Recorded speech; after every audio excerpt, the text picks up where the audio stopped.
garantía perderán los beneficios. La expedición de este decreto se dio tras varias semanas, luego de los requerimientos de la Procuraduría y la Defensoría del Pueblo ante un posible contagio en cárceles del coronavirus.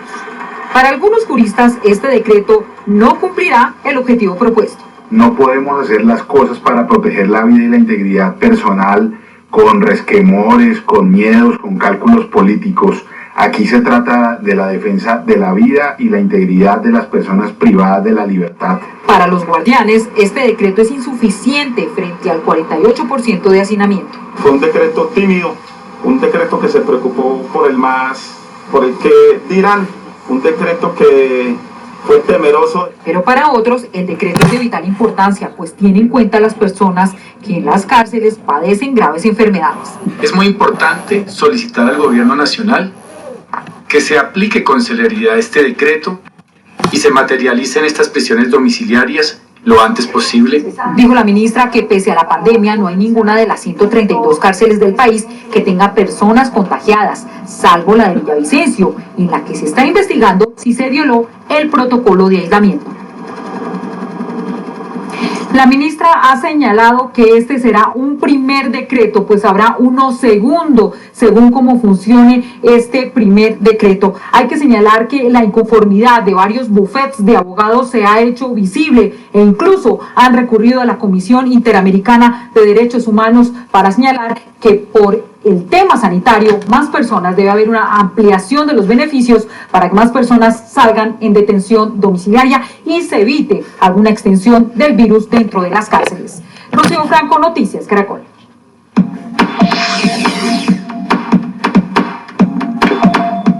¿Qué opina de la excarcelación decretada para descongestionar los centros de reclusión en medio de la pandemia? Cuéntenos en @noticiascaracol. El presidente Iván Duque hizo hoy nuevos anuncios sobre lo que sería la reactivación del país luego de la cuarentena. También habló sobre una posible reforma tributaria y el futuro de los vuelos internacionales. El mandatario habló con la emisora del Atlántico. Tenemos que permanecer con la... Para el presidente Iván Duque, el país no puede estar encerrado indefinidamente y algunos sectores cumpliendo protocolos de bioseguridad se reactivarán después del 27 de abril. Lo que se advirtió es que se mantiene la restricción de vuelos internacionales. Los vuelos internacionales permanecen y van a permanecer cerrados por un tiempo más. Nosotros estamos evaluando además esas condiciones y lo hacemos también en virtud a que muchos países también tienen esas restricciones. En cuanto a los vuelos nacionales, están evaluando medidas sanitarias. Usted se ha dado cuenta que hay muchos países que, por ejemplo, ya están limitando que no se utilice la silla de la mitad. Entonces, eso permite un mayor distanciamiento. Se está exigiendo el uso del tapabocas. Ya no se están distribuyendo alimentos dentro de los vuelos y todos vuelos de menos de 1 hora o menos de 2 horas. El presidente también le cerró la puerta a una reforma tributaria en estos momentos de pandemia, de la que habló su ministro de Hacienda, Alberto Carrasquilla. Dijo que no es viable y que una vez el país se recupere, se analizará cómo se recuperan las finanzas. Porque justamente en estas circunstancias, cuando se le afectan los ingresos a las familias, cuando se le afectan los ingresos a las MIPYMES, en este momento pensar en cómo nosotros aumentamos los ingresos por vía tributaria no solamente es inconveniente, sino que es inviable. Y en estos términos se refirió a quienes están haciendo fiestas o desviando los recursos públicos destinados para ayudar a los colombianos. El que se robe una ayuda para atender una pandemia solamente cae en la condición de ser un bandido de la peor ralea. Eso solamente es un comportamiento de una rata de alcantarilla. El que le quite la posibilidad a una persona vulnerable de recibir sus alimentos, le debe caer todo el peso de la ley. Finalmente reiteró que los colombianos después del 27 de abril deben olvidarse por un tiempo de vida social o eventos donde haya aglomeraciones como misas, matrimonios, teatro, conciertos, bares y que los restaurantes podrán seguir, pero a través de domicilios. Pues con razón el presidente dijo eso, es que hay cerca de 5.000 contratos en administraciones locales y departamentales, a los cuales les han incluso triplicado el precio para quedarse, en algunos casos con el dinero sobrante, con el excedente, o eso es lo que están investigando las autoridades de control. María Camila Orozco, ¿qué contratos y qué administraciones son estas? Vanessa, mire, le doy la cifra exacta, 5.198 contratos de todo tipo son los que están en la mira de las autoridades. Le hablo de Fiscalía, Procuraduría y Contraloría, que en puntual abrieron indagación preliminar sobre 7 contratos en 4 departamentos y 3 alcaldías puntualmente que estarían presuntamente incurriendo en prácticas corruptas. Mire, se trata de sobrecostos en algunos casos y otros de selección de contratistas que no cumplen con los requerimientos para ello. En total son 5.198 contratos bajo la lupa de la Procuraduría, Contraloría y Fiscalía por presuntas prácticas corruptas en el manejo de recursos públicos para asistir a la población más vulnerable en la cuarentena. Este es el primer reporte que arroja el grupo élite de los 3 entes de control e investigación que abrieron indagación preliminar por 7 contratos para la adquisición de alimentos e implementos médicos con aparentes sobrecostos. Según las pesquisas de las autoridades, son 4 gobernaciones y 3 alcaldías vinculadas. Se trata de las gobernaciones de Atlántico de Elsa Noguera, Cesar de Luis Alberto Monsalvo, Santander en cabeza de Mauricio Aguilar y Arauca de Facundo Castillo. El contralor Felipe Córdoba, que integra el grupo élite de investigación, dijo que las instituciones llegaron a dañarle la fiesta a los corruptos que aprovechan la emergencia. Aquí llegamos rápidamente y actuamos en conjunto las 3 instituciones. Y pues con efectividad fuimos nosotros los que alertamos del atún a 19.000 pesos, del jabón adicionalmente a 33.000, del chocolate a 9.000. Las alcaldías municipales vinculadas son las de Malambo a cargo de Rumej y Monsalve, Acacías en cabeza de Eduardo Cortés y Melgar en Agustín Manrique. Según las autoridades, uno de los contratos en la mira es el de la alcaldía de Puerto Escondido en Córdoba, donde por 2 días de trabajo médico se cobró una gruesa suma de dinero. En esa población, según la Contraloría, también habría sobrecostos en los kits de ayuda alimentaria. Lo más doloroso para los 3 altos funcionarios que integran este grupo élite son los sobrecostos en los alimentos para esa población vulnerable. Miren, en los otros departamentos donde también habría sobrecostos en los kits de alimentación escolar son en Casanare, Guaviare, Valle del Cauca y municipios como La Palma, en Cundinamarca, Puerto Gaitán en Meta y La Unión también en Valle del Cauca. Es la información desde el norte de Bogotá. María Camila Orozco, Noticias Caracol. Gracias, María Camila. Y el Banco de la República adoptó medidas para que 11 billones de pesos adicionales empiezan a circular en el sistema financiero y de esa manera se facilita el funcionamiento de la economía. Sol Suárez, ¿de qué medidas se trata? Hola, muy buenas tardes. Pues las nuevas medidas del Banco de la República están enfocadas en 2 acciones. La primera es que los diferentes bancos y las entidades financieras pues normalmente tienen que reservar o trasladar algunos recursos de cuentas corrientes, cuentas de ahorro, ahorros de los colombianos hacia el Banco de la República precisamente para hacer una reserva. Cuando hacen eso tenían que entregar adicionalmente un 11%. Ahora el Banco de la República les dice, tranquilos, no me entreguen 11%, sino 8%, y el restante les sirve a ustedes para que por favor lo inyecten en la economía colombiana, para que se lo entreguen a las empresas y a las personas naturales que necesitan más recursos. La segunda medida es que el Banco de la República empieza a comprarle unos papeles que se llaman títulos del Tesoro y con esa plata que reciben las entidades financieras también tienen más liquidez. En el siguiente informe les cuento los detalles de estas 2 medidas. El Banco de la República decidió en una junta extraordinaria inyectarle más liquidez a la economía para que todos los sectores funcionen sin restricciones de dinero y que los préstamos puedan abaratarse. De tal manera de proveer la liquidez y los recursos suficientes para que empresas y familias puedan continuar pagando los gastos que son necesarios en el día a día. Se estima que son 9 billones de pesos adicionales que estarán circulando y que salen de 2 medidas parecidas. La primera consiste en reducir el porcentaje de dinero que los bancos obligatoriamente tienen que dejar guardados en el Banco de la República cuando reciben dinero de sus clientes. Por ejemplo, sobre los dineros de las cuentas corrientes y de ahorros, ya no deben reservar un 11%, sino un porcentaje mucho menor. A esto le llamamos encajes bancarios. Estos encajes estaban en un nivel del 11% y a raíz de la medida del Banco de la República se van a reducir a un 8%. Asimismo, sobre los dineros de los CDTs, el encaje baja de 4.5% a 3.5%. Esto significa que ahora los bancos van a tener más recursos para otorgar créditos a empresas y personas naturales que lo requieran. Otra medida que ayuda a la economía es que el Banco de la República decidió comprar títulos del Tesoro que estaban en manos de los bancos. Esto liberará hasta 2 billones de pesos más a las entidades financieras. Esta compra de títulos en el mercado secundario es una inyección permanente de liquidez al sistema financiero en la medida que el Banco de la República compra los títulos y le entrega liquidez a los bancos o a otras entidades financieras. Ahora se espera que los bancos de manera inmediata hagan llegar estos dineros a las empresas y personas sin tantos obstáculos. Estas medidas del Banco de la República también se unen con las medidas que está tomando o que ha venido tomando el gobierno nacional. Lo importante es que usted como empresario, como persona natural, entienda que el Banco de la República y el gobierno sigue irrigando más plata en la economía para que usted tenga acceso a mayores créditos y sobre todo a dinero. Sé que en estos momentos se siguen presentando obstáculos para tener acceso a esos dineros, pero lo importante es que los exija, porque es de la única forma que podemos, digamos, mitigar un poco el impacto económico que está creando esta pandemia en Colombia. Desde el norte de Bogotá, Sol Suárez Jaramillo, Noticias Caracol.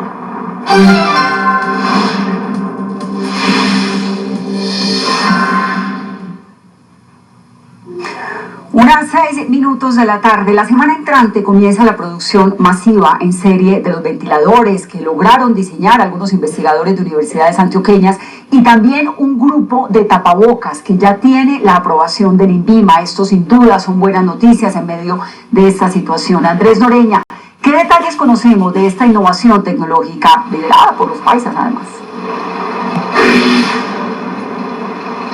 Vanessa, televidentes, para el caso de los tapabocas se producirán inicialmente 2 millones de estos elementos que servirán no solamente para las personas del común, sino también para el personal médico. Serán de muy bajo costo y podrán ser reutilizados, según han explicado sus desarrolladores en el Hospital General y también en Ruta N.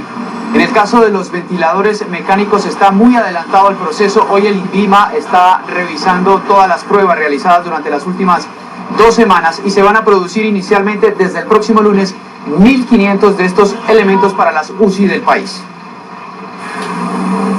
A esta hora, el INVIMA revisa los resultados de las pruebas preclínicas realizadas por médicos intensivistas en animales, utilizando los 3 prototipos de ventiladores mecánicos.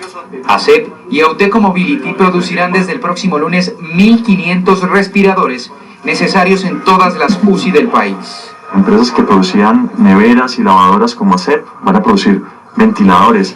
Empresas que producían motos como Auteco Mobility va a producir ventiladores. Esto es como se integra todo el ecosistema de innovación para trabajar para enfrentar un reto, conseguir los ventiladores que no se consiguen en el mundo. Solo falta un protocolo y es la prueba en seres humanos. Ya tenemos todo el listado de materiales que componen el ventilador, tenemos planes A, B y C para cada uno de los componentes, muchos de ellos los vamos a fabricar localmente para no tener que utilizar elementos de importación. Otro desarrollo innovador listo para su producción es el denominado tapabocas N98. El Hospital General y Ruta N encontraron la forma de hacer este elemento reutilizable, más efectivo que el N95 o tapabocas quirúrgico y lo más llamativo, muchísimo más barato. Este logró ya, aprobado por INVIMA, filtrar el 98% de las partículas, pero con una ventaja, que vale una fracción del costo de los otros. Esto vale 2.500 pesos y digamos, se puede usar todas las veces que se quiera porque se le cambia un filtrico que provee familia y entonces baja el costo de forma increíble. Los grupos empresariales Familia y Cristal serán los encargados de producir en masa los tapabocas N98. Emitimos esta señal desde el municipio de Itagüí. Justo a mi espalda se encuentra la central mayorista, la más importante central de abastos que tiene el departamento de Antioquia. ¿Y esto por qué? Porque desde ayer permanece la segunda central o acopio de abastos más importante que tiene el departamento. Estoy hablando de la plaza minorista. Allí fueron dictaminados 15 positivos, en este caso del caso de coronavirus. Pues esto ha hecho que aquí, en la mayorista, se extremen las medidas de seguridad para el ingreso y que incluso se piense en que se van a aumentar la circulación de personas hasta en un 20%. La clausura de la plaza significa también el cierre de 3.300 establecimientos dedicados a la distribución de carnes, lácteos y abastos, por lo que miles de empleados quedaron cesantes. Primero es que son más de 15.000 empleos que lamentablemente tienen que parar mientras se desinfecta, mientras se hacen las pruebas, pero primero es la vida, primero es la seguridad. La minorista no será abierta nuevamente hasta tanto se conozcan los resultados de las pruebas de COVID practicadas a los comerciantes. El cierre de sus instalaciones supone para la mayorista, la central de abastos más grande de Antioquia, un aumento de hasta el 20% de circulación de personas. A diario tenemos una circulación de 120.000 personas. Ahorita con el cierre de la minorista, pues con seguridad que se nos van a subir a 150, 180.000 personas diarias, pero la idea es que todo el mundo cumpla el pico y cédula. Autoridades aseguraron que no habrá desabastecimiento en Medellín. En la mayorista están recibiendo a diario 9.500 toneladas de alimentos. Hay comida suficiente. Es un acopio realmente con toda la disponibilidad, con toda la logística. Tenemos el personal, tenemos la fuerza pública, tenemos la seguridad al 100% y todos cumpliendo la norma para poder suplir esa necesidad. En la central mayorista extremaron medidas. Están abriendo desde la 1:30 de la mañana. Nadie puede entrar sin tapabocas y debe cumplirse con el pico y cédula impuesto en el municipio de Itagüí. Pico y cédula para la central mayorista aquí en Itagüí, dígitos 2 y 3. En Medellín, donde permanece cerrada la plaza minorista, se practicaron 210 pruebas auxiliares, en este caso adicionales, para determinar si hay más personal con coronavirus. Hasta tanto no lleguen esos resultados, la plaza minorista de Medellín permanecerá cerrada. Información desde Itagüí, sur del Valle de Aburrá, Andrés Noreña, Noticias Caracol.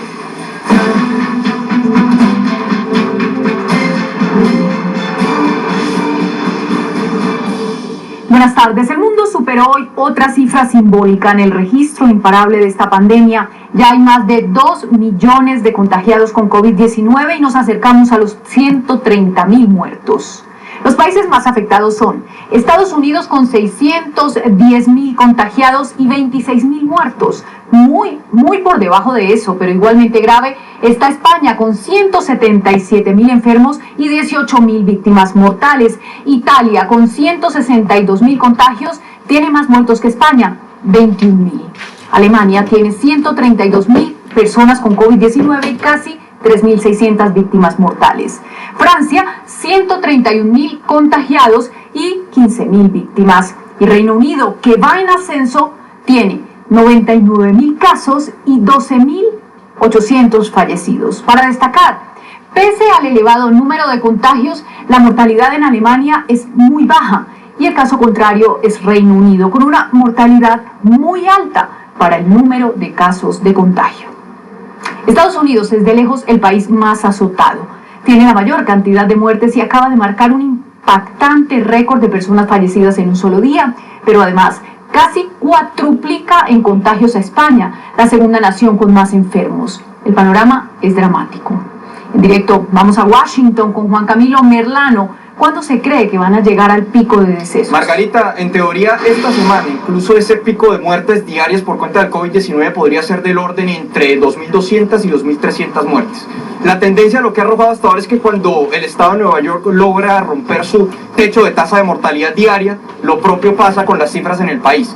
Ayer se habían reportado 771 muertes en 24 horas y esta mañana el gobernador del estado de Nueva York, Andrew Cuomo, hizo una actualización de cifras y dijo que hubo una leve mejoría. 752 personas fallecieron en las últimas 24 horas. Habrá que ver cómo se traduce esta cifra en la cifra consolidada de lo que son las muertes en el país.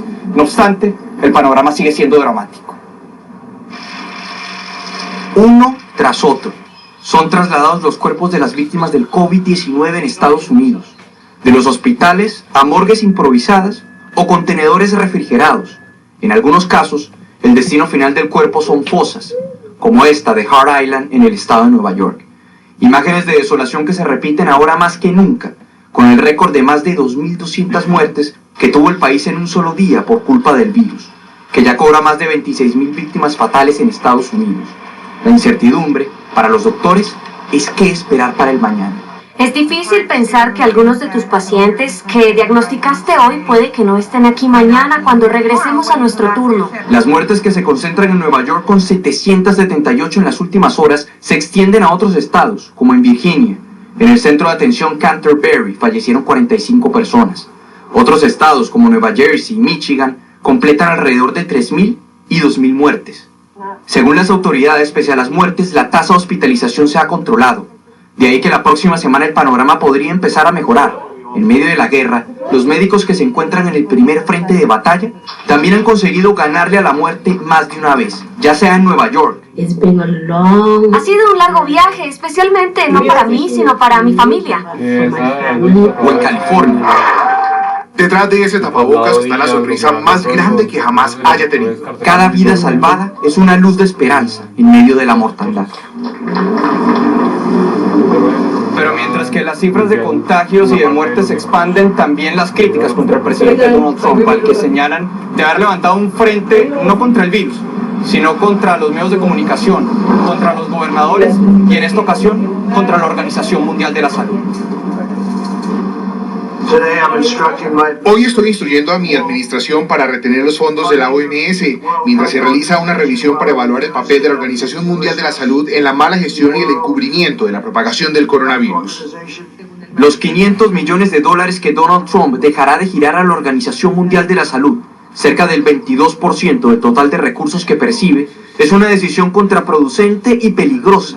Esas son algunas de las reacciones que Trump ha desatado a través de su directriz, como la de Bill Gates, fundador de Microsoft.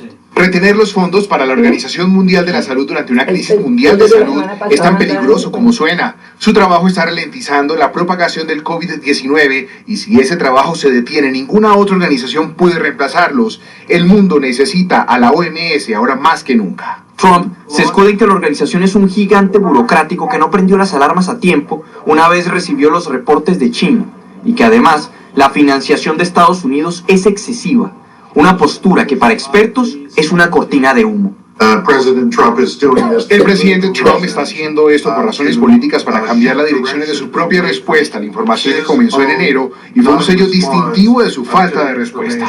Incluso la determinación no solo minaría la credibilidad de la OMS, sino los recursos que la organización destina para países con sistemas de salud precarios.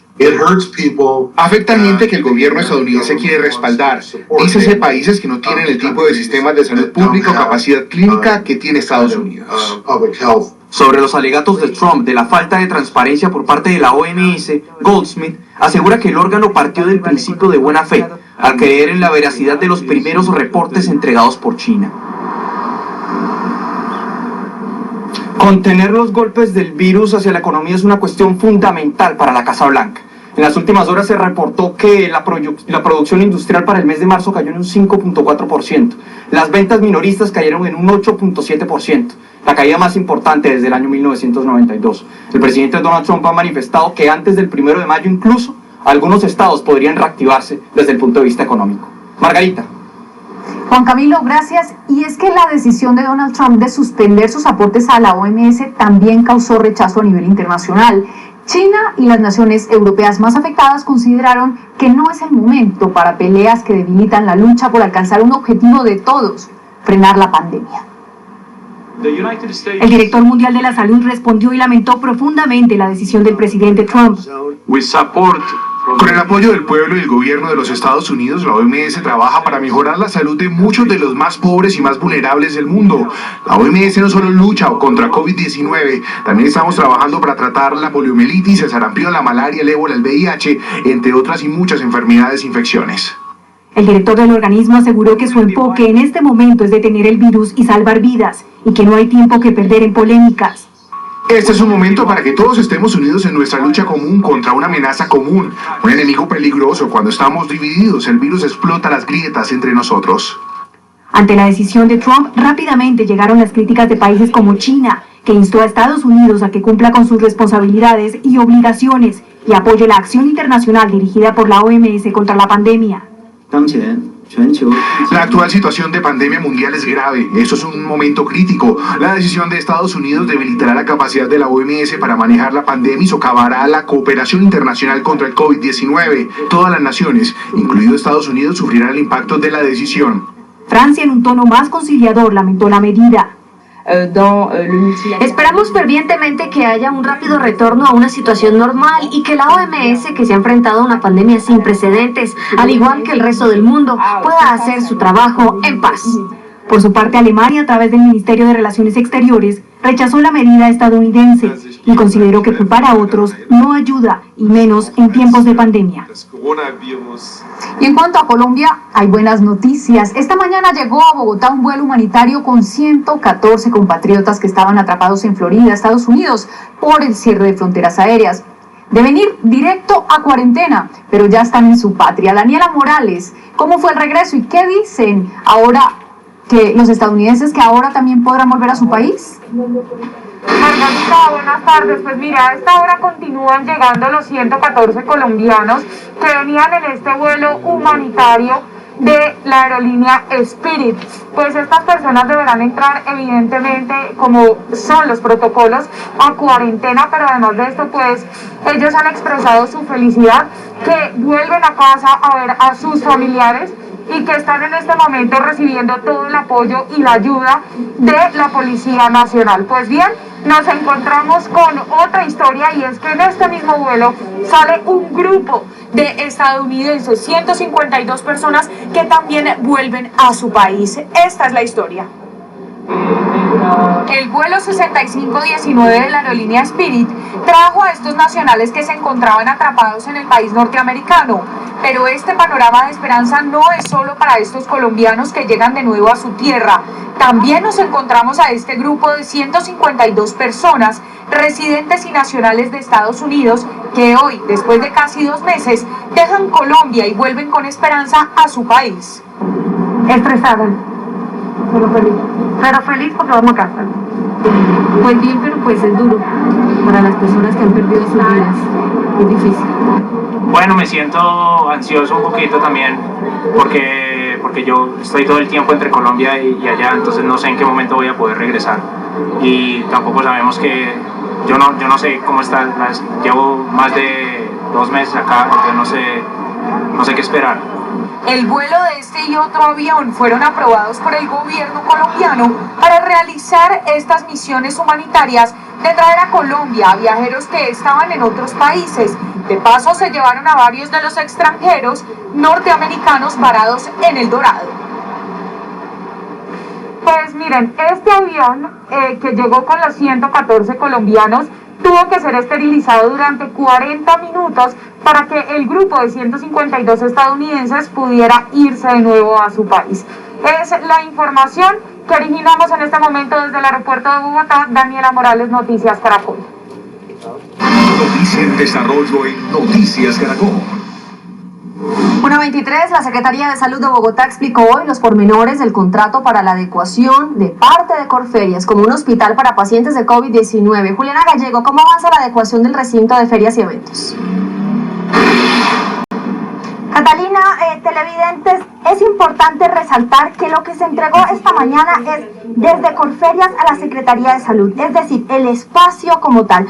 Ya la Secretaría de Salud terceriza el servicio para poner las camas, las cortinas, las mesas y todos los implementos que se necesitan. Datos relevantes. Son 53.375 metros cuadrados acá en Corferias entregados. Ustedes lo están viendo en las imágenes. El cableado eléctrico, donde se invirtió más dinero, 20 kilómetros cuadrados de cableado eléctrico, paneles divisorios, 30.000 metros cuadrados de paneles divisorios, mesas, 528 mesas, 3.000 sillas, baños, que también los puedes estar viendo en las imágenes, baños portátiles, que son extras a los que ya tenía Corferias, duchas, 196 duchas y 340 lavamanos. Al respecto del arriendo que se está cobrando o no se está cobrando de las instalaciones de Corferias, se pronunció esta mañana el secretario. Aquí lo que dijo. Son 2 contratos. La Secretaría Distrital hace un contrato con la Subred de Servicios Hospitalarios de Centro Oriente. Oficia como operador logístico. Ellos saben de hospitales y entonces nos van a administrar y ayudar a montar este hospital. Pero entonces la Subred Centro Oriente tiene que suscribir un contrato con Corferias como persona jurídica. Y ese es el que es el motivo del debate. Nosotros entonces seguiremos atentos a la entrega completa cuando ya la Secretaría de Salud junto a la alcaldesa entreguen este recinto para el completo servicio de las personas que serán atendidas aquí en Corferias. Desde Corferias, Juliana Gallego, Noticias Caracol. Gracias, Juliana. Con esa información hacemos una pausa, Noticias Caracol, pero al regreso esperen lo siguiente. En medio de la crisis económica, empresarios de estos médicos que murieron luchando contra el COVID-19. Mira, ya como parte del Ministerio de Salud también mandamos nuestra expresión de pésame.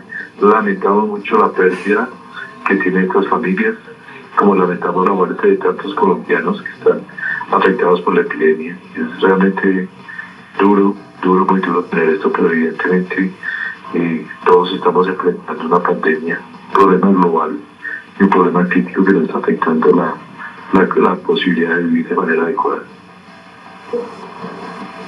Ministro, hoy se cumple el plazo que usted desde el Ministerio de Salud le dio a las ARL para que le garanticen los elementos de biodiversidad, de bioseguridad a las personas que trabajan en salud. Si no lo cumplen, ¿qué pasa? Pues yo creo que les vamos a caer con todas las sanciones. Yo creo que ellos tienen que cumplir eso. Yo hablé esta mañana con las ARL, con los representantes de los gremios, les digo de plazo para que entreguen el inventario de lo que van a distribuir, cómo lo van a distribuir, a qué IPS lo van a distribuir.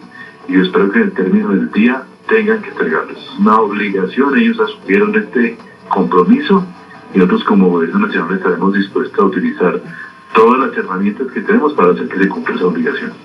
Tanto con ellos como con las IPS que tienen la obligación y la responsabilidad primaria de darle los elementos de protección personal a sus empleados.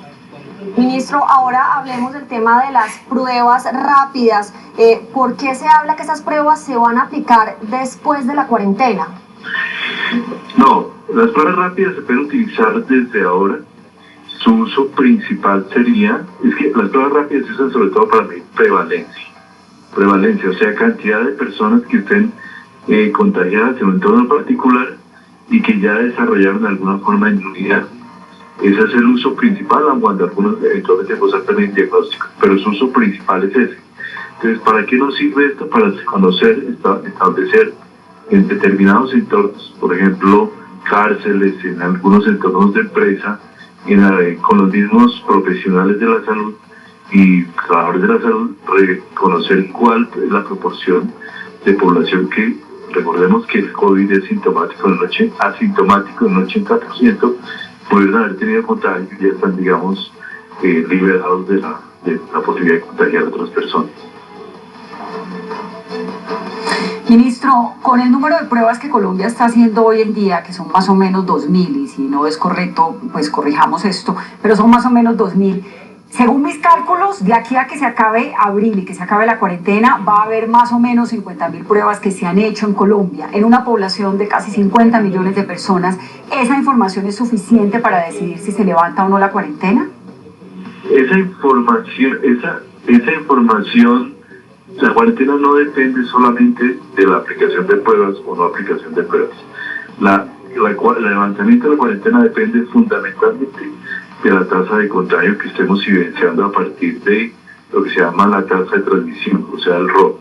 Lo que hemos observado en los modelos ya de seguimiento específico de casos en Colombia es que ese RO se acerca fundamentalmente, se está acercando bastante al número 1, que es el número, digamos, esperado para poder hacer una apertura. Sin embargo, sí es evidente que nosotros queremos tener el mayor número de pruebas para poder hacer muestreos en la población, y en eso estamos evidentemente trabajando, tanto con pruebas de PCR como pruebas moleculares, y aspiramos a que de aquí a la próxima semana tenemos ya una claridad mayor de cuánto es la capacidad que podríamos desplegar en un momento dado. Bien, ministro, no me puedo despedir sin preguntarle sobre lo que está pasando en Pereira, sobre los médicos contagiados y los aislados en una clínica de la capital de Risaralda. ¿Qué información tienen ustedes desde el Ministerio de Salud? Pues mira, hasta el momento solamente conocemos eso. En Pereira, que hay un número de personas que de trabajadores del área de la salud que han tenido alguna forma de contagio. Con ellos procede y hay un protocolo específico de manejo donde se debe establecer un aislamiento preventivo obligatorio de todas las personas que estuvieron en contacto y puedan tener contagio. Y obviamente hay que entender que los trabajadores de la salud, especialmente los que trabajan en unidades de cuidado intensivo, servicios de urgencia y hospitalización, son los que tienen siempre el mayor riesgo entre todas las personas de contagio, porque obviamente están en el manejo y en el tratamiento de las personas. Entonces, hacia ellos, nosotros tenemos un protocolo especial de protección y de realización de pruebas, con pruebas no rápidas, sino PCR, para poder establecer rápidamente la posibilidad de contagio y enviarlos inmediatamente a aislamiento preventivo por los 14 días que dura su periodo de recuperación y el periodo de contagio. Ministro, yo sé que se tiene que ir y me da pena porque sé que además está en una reunión en Palacio, pero no puedo dejar de hacerle dos preguntas. La primera es si el Ministerio de Salud no casi que le está soltando esa responsabilidad de cuidar a los médicos, a las enfermeras y todo, a las ARL, como soltándole una responsabilidad. Y la otra es de nuevo sobre las pruebas, porque no, 2.000 pruebas al día no es muy poquito. A ver, te comento.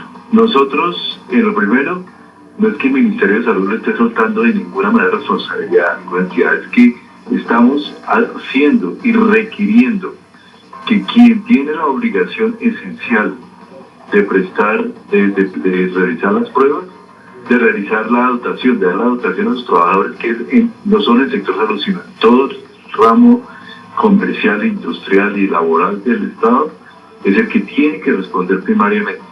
Nosotros seríamos muy responsables si tratáramos de suplir esa responsabilidad desde un ámbito totalmente centralizado. Es el empleador y es el administrador de riesgo laboral la que conoce cuáles son las necesidades. Ese es el requerimiento que estamos haciendo, no solo el Ministerio de Salud, sino el Ministerio de Trabajo, que es el responsable directo de la vigilancia de que los trabajadores en Colombia estén en las mejores condiciones laborales. Nosotros, desde la presidencia, estamos constituyendo una reserva estratégica que apoyará obviamente todos los procesos, un proceso centralizado de adquisiciones que apoyará obviamente a las instituciones, pero pretender que no suplamos la responsabilidad primaria de las entidades sería un error muy grave, porque ellos son los que tienen que responder a sus trabajadores en primer lugar. Y respecto a una de las pruebas, sí, evidentemente tenemos un número bajo de pruebas. Vanessa, es un fenómeno mundial. En todo el mundo el número de pruebas que se está realizando es bajo porque la disponibilidad de insumos es baja, y eso es lo que estamos luchando todo el tiempo. Nosotros realizamos un número de pruebas que es superior en tasa a países como Argentina, como México. Estamos por debajo de Chile, pero dentro de los países de Latinoamérica no somos los países que hacen menor número de pruebas. Sí, por debajo de nosotros está, por ejemplo, Ecuador, que está haciendo, Ecuador está haciendo más, pero por debajo de nosotros está, por ejemplo, México. Ministro, muchas gracias y gracias por su tiempo, y entendemos que para usted también es un momento muy complicado que está viviendo. Sí, señora, muchas gracias y gracias por todo el apoyo para comunicar todos estos temas tan complejos que tenemos. Muchas gracias. Sí, señor, y es importante para nuestros televidentes explicarles todo esto, lo de las pruebas, cómo se está haciendo, el esfuerzo que se está llevando a cabo y sobre todo las medidas de protección tan importantes para los miembros del Servicio Sanitario de Colombia. Vamos ahora con la doctora Fernanda. Doctora, y ojo a esto, fumadores, porque el que fume en estos tiempos tiene unas condiciones que pueden pasar factura en algún momento, ¿no, doctora? Sí, señora, muy buenas tardes. Todos sabemos que fumar tiene muchos efectos negativos en la salud respiratoria. Altera la capacidad pulmonar, causa inflamación, baja las defensas y predispone a quienes lo consumen a enfermarse de múltiples problemas, en especial respiratorios, incluidas las infecciones. Entonces, si tenemos un virus nuevo al que le encanta, entre otros, vivir en los pulmones y dañarlos, pues imaginen ustedes qué pasa al llegar a unos pulmones que ya tengan una lesión. Pues va a ser más graves los síntomas. Ya hay evidencia científica disponible que muestra, por ejemplo, en pacientes chinos diagnosticados con neumonía por COVID-19, las probabilidades de deterioro de enfermedad e incluso de muerte fueron 14 veces mayores entre los que fumaban que en los que no fumaban. Así que de verdad que este puede ser el mejor momento para dejar el cigarrillo. Estos son los consejos del Comité Antitabaco de la Asociación Colombiana de Neumología y Cirugía de Tórax. Hasta el momento, todo parece indicar que el consumo de tabaco sería un factor de mayor impacto en esta pandemia por COVID-19. Realmente estamos muy preocupados porque hemos encontrado una asociación significativa. Los estudios que hemos visto de China han demostrado cómo aquellas personas fumadoras tienen 1.4 veces más riesgo de tener enfermedad grave, 2.4 veces más de ingresar a unidades de cuidados intensivos, y cuando esto ocurre, casi tienen un 14% mayor de probabilidad de morir. Así que la preocupación es real, porque la evidencia nos muestra que existe una asociación significativa entre fumar y tener peores desenlaces en el COVID. Solo el hecho de llevarse las manos con el cigarrillo a la boca y el contacto de los dedos, la saliva y la cara aumenta la probabilidad de transmisión del virus, pero esto no es lo único. Los fumadores tienen un problema especial porque realmente tienen una alteración en las defensas respiratorias, por decirlo de esta manera, desde la parte más básica, que son unas pequeñas especies de escobas o cilios que tenemos dentro de los pulmones. Desde ahí empezamos a que se estén alterando. Además, en esta nueva epidemia hemos identificado unas proteínas especiales que son como unas especies de puertas por donde puede entrar el virus a la célula. Vemos que los fumadores tienen esa enzima o esas compuertas mucho más expresadas, de suerte que puede ser más fácil para un fumador poder recibir el virus. En cuanto al cigarrillo electrónico, los estudios sobre el cigarrillo electrónico en este momento todos están en desarrollo, pero veíamos hace un poco tiempo el gobernador de Nueva York hablando de muchos casos en Nueva York, pacientes jóvenes que han muerto, donde la única asociación que se ha identificado es la exposición a cigarrillo electrónico.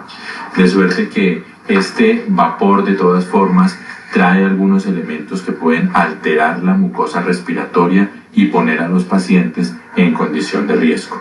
Por eso la recomendación del Comité Antitabaco de la Asociación Colombiana de Neumología y Cirugía de Tórax es clara.